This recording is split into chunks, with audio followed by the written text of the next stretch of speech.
Bonjour à tous et bienvenue au 5 Square Renaissance où ce matin le thème abordé est lié à une lecture que j'ai en ce moment, que je viens de commencer, qui s'appelle La Nutri-Émotion, voilà, de Yasmine, non, de Nasrin, pardon, de Nasrin Reza. Hein. Voilà, et donc c'est un livre qui traite bien entendu du rapport entre la nourriture et les émotions et qui fait une place large à tout ce qui est émotionnel. Voilà, donc j'ai déjà abordé l'autre jour un peu la thématique des émotions, mais cette fois-ci je voudrais l'aborder sous un autre angle, notamment sur comment nous transmettons en fait notre façon de vivre nos émotions à nos enfants. Hein. Moi, ça me va bien parce que j'ai pas d'enfant, donc c'est peut-être un peu facile.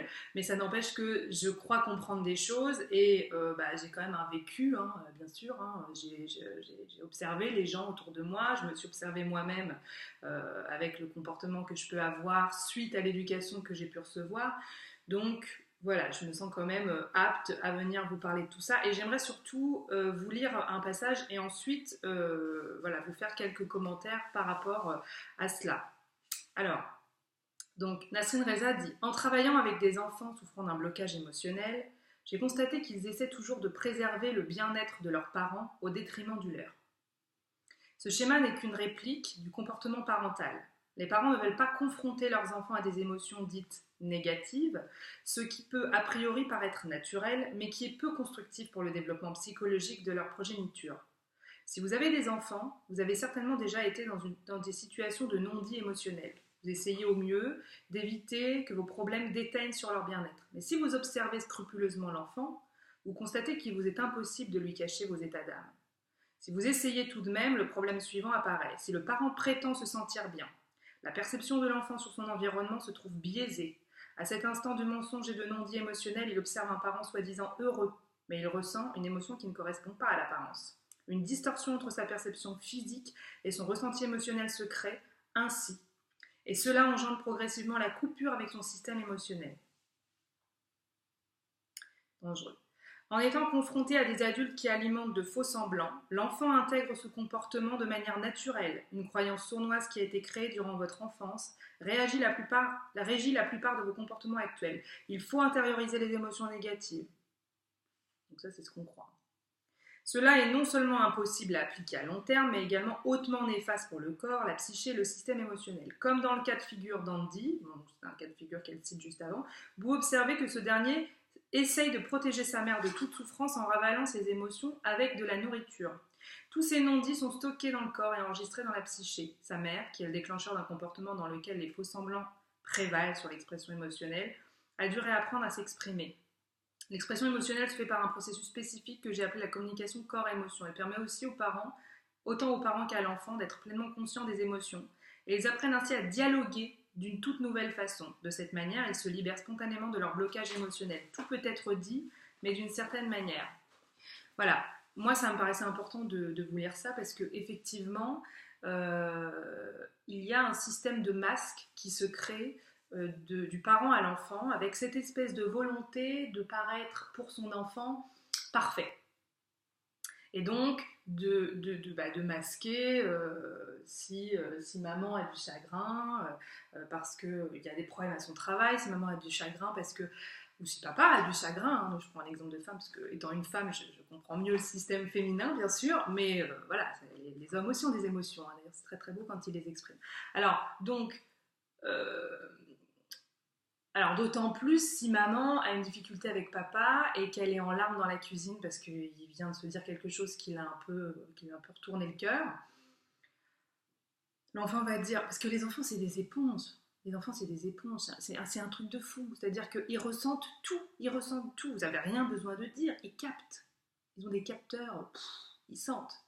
Et donc ils vont arriver dans la cuisine, ils vont sentir la lourdeur, déjà ils vont sentir, avant même de sentir leur mère, ils vont sentir une ambiance qui va pas, qui les met pas en sécurité d'ailleurs.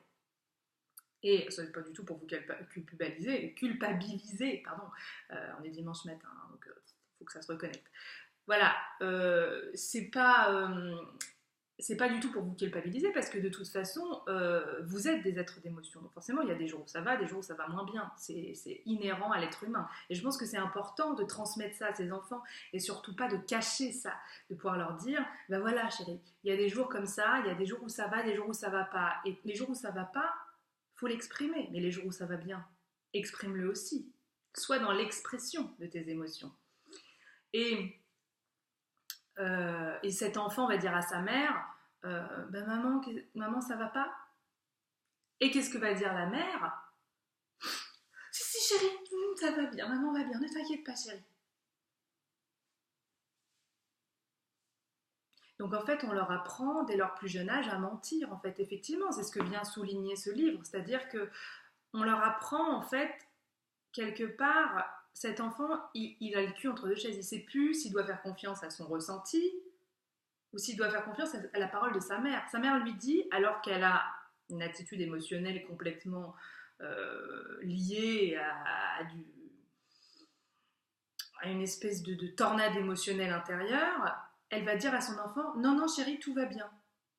En vertu de quoi? Pour préserver quoi? Alors bien sûr, je ne dis pas, prenez votre enfant pour votre psy, calez-vous 2 minutes avec lui, dites-lui, tu sais, maman a des problèmes dans sa vie sexuelle avec papa, c'est très compliqué, papa la trompe. Non, non, non, attendez, j'ai pas dit, prenez votre gosse pour Françoise Dolto, j'ai pas dit ça, hein. Mais ce que je veux dire par là, c'est que effectivement, je suis d'accord avec cette phrase qui dit que tout peut être dit, mais ça dépend comment on le dit. Voilà, c'est quand même pas compliqué finalement de dire à son enfant, écoute, maman, t'as raison, n'est pas très en forme aujourd'hui. Maman est un peu, c'est dur au niveau émotionnel aujourd'hui, tu vois. Il y a, tu sais, c'est pas toujours facile de vivre tous ensemble. Et avec papa, il se trouve qu'on n'est pas tout à fait d'accord sur quelque chose. Moi, ça m'a blessée, mais ne t'inquiète pas, ça va rentrer dans l'ordre. C'est le temps que je vive ça, que papa digère dans son coin, qu'on puisse en discuter tous les deux. Ne t'inquiète pas, tu n'y es pour rien. Tu n'as rien à voir avec tout ça. Toi, tu fais ta vie d'enfant et tu n'as rien à voir avec mon problème d'adulte. Mais tu as raison, chérie. Je ne vais pas très bien et je te remercie d'être venue me le dire. Je te remercie d'être venue me voir et d'avoir senti que je n'allais pas bien. Et d'ailleurs, moi aussi, en tant que mère, je sens quand tu ne vas pas bien. Et je t'invite à me parler de ton émotion à cœur ouvert quand ça ne va pas. Parce que si nous pouvons en parler, ben nous pouvons peut-être régler les choses. Est-ce que la vie, elle serait pas beaucoup plus simple si on arrêtait de se camoufler comme ça? Alors bon, c'est vrai que quand vous arrivez au travail et que les gens vous disent «Oh, petite mine aujourd'hui» et que c'est votre chef à qui vous n'avez pas envie de raconter votre vie, bon, c'est sûr que c'est pas évident. Alors, du coup, c'est vrai que souvent ce qu'on fait, c'est «Non, non, tout va bien». Moi, ce que je fais, c'est que je dis «Non, en effet, c'est pas la grosse forme, mais j'ai pas trop envie d'en parler». Je me suis respectée. J'ai dit ma vérité sans essayer de la masquer. Et en même temps, j'ai pas été raconter ma vie à cette personne qui ne met absolument rien et à qui je n'ai pas à raconter ma vie, vous voyez.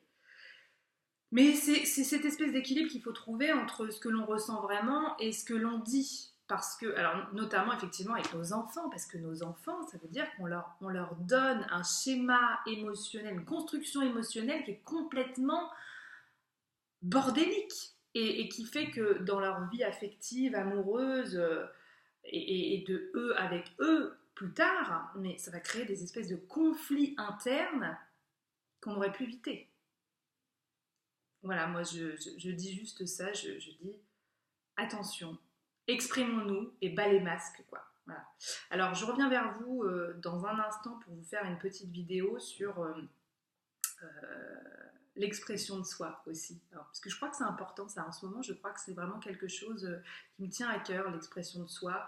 Ne pas rester comme ça avec des non-dits, s'exprimer pour un peu que l'autre nous laisse nous exprimer en face et puisse interagir avec nous et pas se fermer comme une huître, parce que bon, ça crée aussi des gros dommages, hein, parce que ça c'est très frustrant quand on essaye de dire sa vérité à quelqu'un et que cette personne elle cadenasse la porte, soit parce qu'elle n'est pas prête, soit parce que ça l'emmerde, j'en sais rien. En tout cas, c'est pas toujours évident. Donc voilà, je voulais vous parler un petit peu de ça. Je vous embrasse, j'espère que cette vidéo vous parlera et qu'elle vous évitera de porter des masques devant vos enfants et qu'elle vous donnera envie vraiment d'entamer une autre forme de dialogue avec eux et d'entamer une autre forme de communication avec vos enfants et peut-être même avec votre conjoint, parce que votre conjoint, c'est bien aussi si vous lui mentez pas, si vous lui présentez votre véritable visage, dans la mesure du possible, bien sûr. À très bientôt.